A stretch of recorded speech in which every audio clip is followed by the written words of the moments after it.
Sometimes when you look in the mirror, you don't see yourself. You see everything you could have been.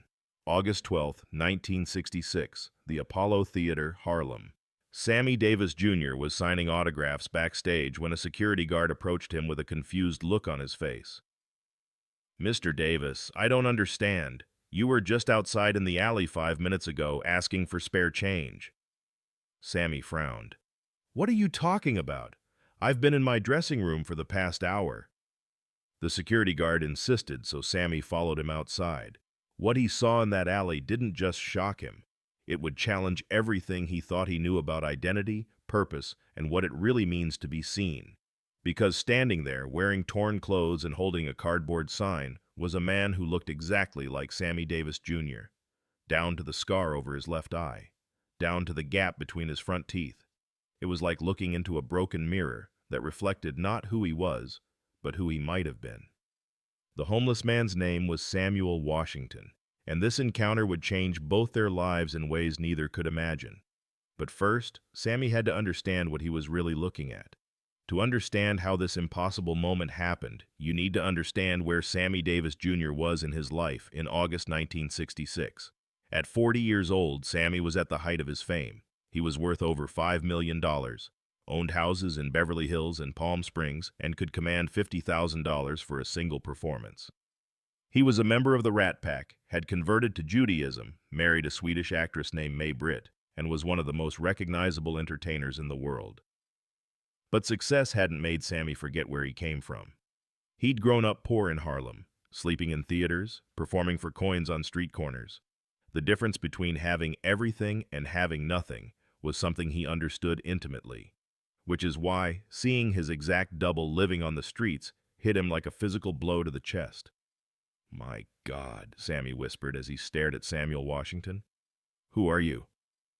Samuel looked up from where he was sitting against the theater's back wall. When he saw Sammy, his eyes went wide with a mixture of recognition and terror. "Please, mister, I wasn't bothering nobody. I'll move along." "No, wait." Sammy held up his hands, his voice gentle. "I'm not going to hurt you. I need to understand what I'm seeing here." Samuel Washington was indeed Sammy's exact physical double. Same height, 5'6", same build, thin but muscular, same facial features, sharp cheekbones, expressive eyes, that distinctive gap-toothed smile.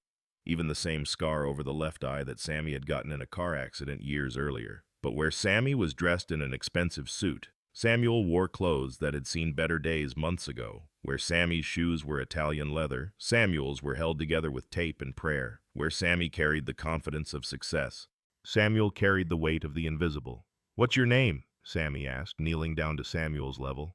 "Samuel Washington, sir." "Samuel." Sammy almost smiled. "We have the same first name." "Yes, sir. I was named after my grandfather." "Samuel, this is going to sound crazy, but you look exactly like me. Has anyone ever told you that?" Samuel's face darkened. "Yes, sir. People been saying that for years.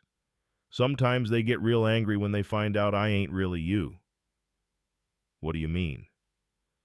"Well, sometimes folks see me and they get all excited thinking I'm Sammy Davis Jr. And when they find out I'm just some homeless guy, they get mad. Like I was trying to fool them or something. Like I chose to look this way."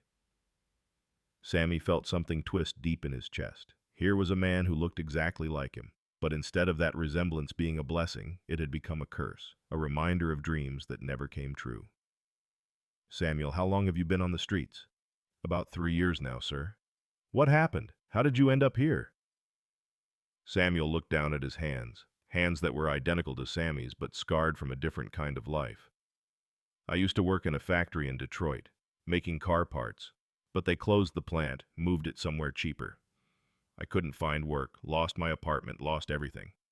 Came to New York thinking thinking maybe looking like you might help me somehow." "And did it?"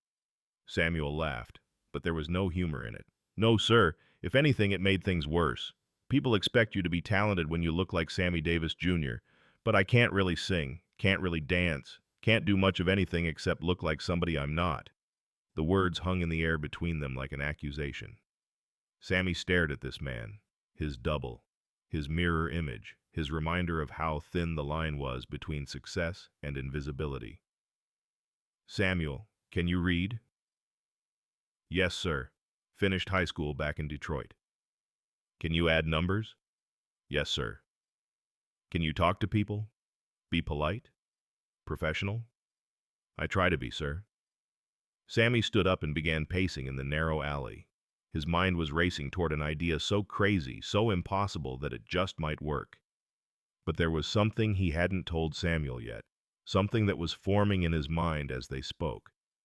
Samuel, I want to ask you something, and I need you to think carefully before you answer. Yes, sir. But Sammy paused. What was he really thinking? What was he really proposing? And what would be the consequences for both of them? How would you like to be invisible in plain sight? Samuel looked confused. I don't understand, sir. I'm already invisible. No, you're not. You're ignored. There's a difference. Sammy looked directly into Samuel's eyes, eyes that were identical to his own but had seen different sorrows. I want to make you an offer. It's going to sound insane, but I want you to consider it seriously. Okay. I want to switch. Lives with you, not permanently, but for a while. Samuel's eyes went wide. What? You'll live in my house, sleep in my bed, eat my food, wear my clothes, and I'll live yours. But sir, I can't perform. I told you I have no talent. Samuel, listen to me carefully. 90% of being a celebrity has nothing to do with talent. It's about showing up, being present, making people feel seen. But Sammy didn't finish the thought. Not yet. Because he was beginning to understand that this wasn't just about Samuel learning to be him. It was about him remembering what it felt like to be invisible. That night, as Samuel sat in a hotel room, the first real bed he'd slept in for 3 years, Sammy lay awake in an abandoned building, staring at the ceiling and listening to the sounds of the city. For the first time in 20 years, no one knew where Sammy Davis Jr. was. No one was expecting him to be charming, or talented, or on. He was just another anonymous person in the darkness, and it was terrifying. But there was something Sammy hadn't told Samuel yet, something he was only beginning to understand himself. Over the next 3 days, Sammy began coaching Samuel intensively, not just on how to be famous, but on how to be seen. The key, Sammy explained as he taught Samuel how to sign autographs, isn't confidence, it's presence. When someone approaches you, they're not just meeting Sammy Davis Jr., they're taking a risk. They're hoping you'll make them feel like they matter. But what if I don't know what to say? Then listen. Listen like their words are the most important thing you've ever heard. They practiced conversations. They practiced walking. They practiced the subtle art of making eye contact without staring, of being approachable without being overwhelmed. But what Sammy was really teaching Samuel was something he'd forgotten himself: how to see people. When that security guard at Sardi's opens the door for you, Sammy instructed, look at his name tag, use his name, ask him how his day is going, not because you're supposed to, but because he's a person. Why? Because Samuel, most famous people forget that everyone else is real too, and most poor people are ignored so completely that they start to forget they're real.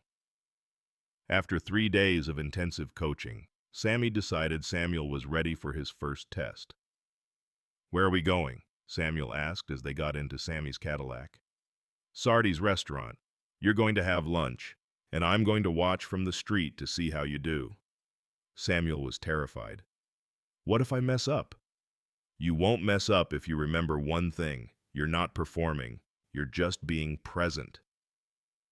At Sardi's, Samuel walked in wearing one of Sammy's best suits. The transformation was remarkable.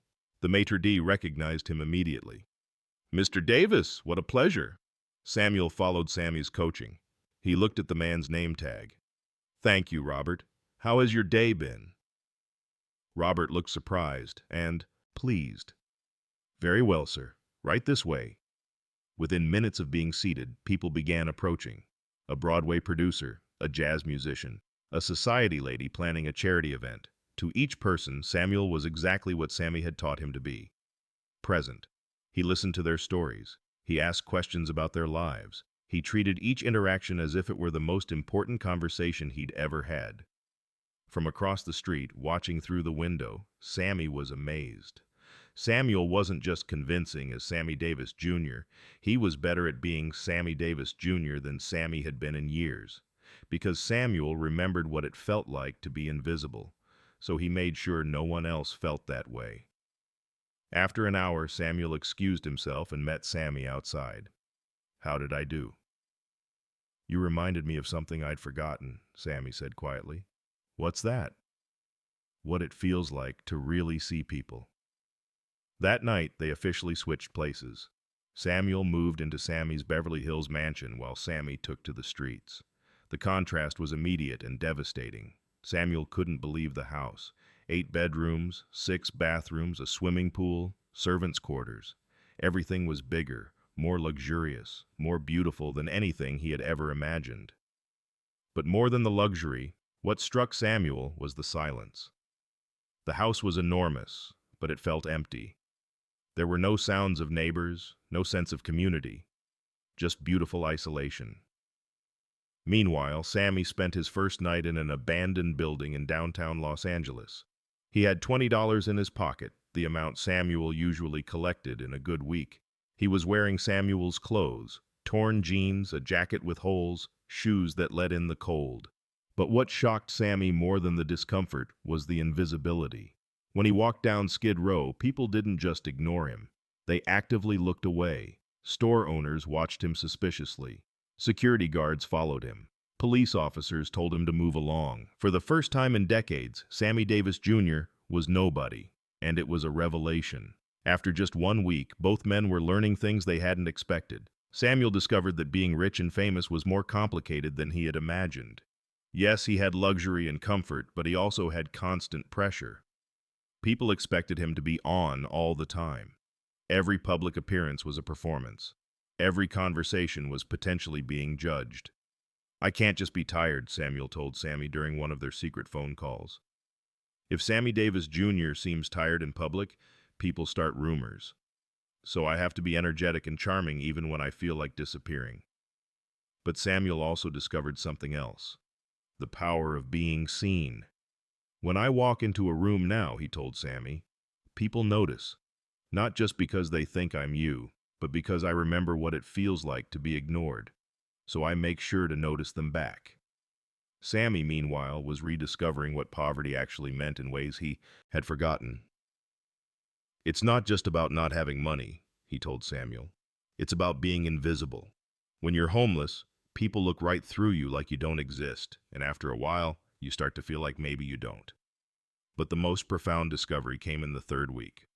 Samuel was attending a charity gala in Sammy's place when he met a young black boy named Marcus, whose dream was to become an entertainer. The boy's family couldn't afford lessons or instruments, but his passion was obvious. Instead of just signing an autograph and moving on, Samuel spent an hour with Marcus, talking about dreams and perseverance and the importance of believing in yourself. "Mr. Davis," Marcus said as they were saying goodbye, "thank you for seeing me. Really seeing me." That night, Samuel called Sammy, shaken. "I think I understand now why you wanted to do this experiment." "What do you mean?" "That boy tonight, Marcus. When he looked at me, he wasn't seeing Sammy Davis Jr., the celebrity.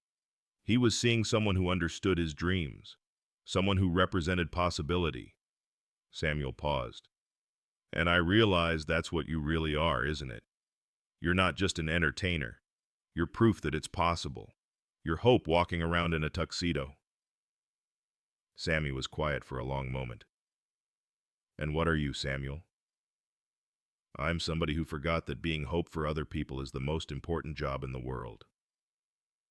At the end of the month, they met in Central Park to officially switch back. "Well," Sammy asked, "what was it like being me?" Samuel thought carefully. "It was wonderful and terrible." "Explain." "Wonderful because I experienced things I never dreamed of, but terrible because I realized how much responsibility comes with that. People don't just want your autograph. They want hope. They want to believe that dreams come true." Sammy nodded. "And living on the streets reminded me that success isn't just about what you achieve. It's about what you do with what you've been given." They sat in comfortable silence for a moment. Two identical men who had learned they were completely different and exactly the same. "Samuel, I want to make you an offer." Another crazy one? Sammy smiled. I want to hire you. Not to pretend to be me, but to be better at being me than I've been. Samuel stared at him. What do you mean? I want you to handle the public appearances that don't require performing. Charity events, meeting with fans, representing what Sammy Davis Jr. stands for, and I'll handle the shows and recordings. But people will find out eventually. Maybe. But think about all the good we can do until then.